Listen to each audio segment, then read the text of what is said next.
Question 8 states, a statue 1.6 meters tall stands on top of a pedestal.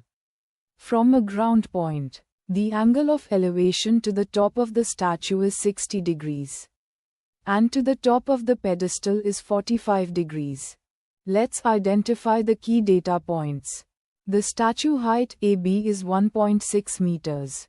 And we need to find the pedestal height BC, which we will call h. Now, let's look at the diagram. Point D is our ground point.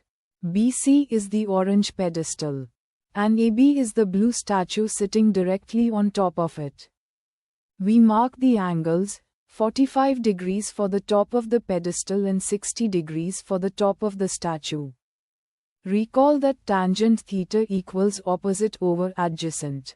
We know tan 45 is 1 and tan 60 is √3. In the smaller triangle BCD, tan 45 is h over CD.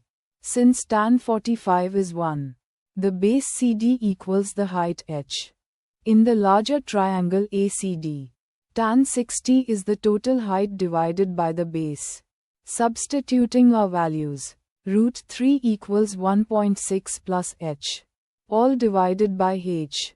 By cross-multiplying and rationalizing, that is multiplying and dividing by √3 plus 1.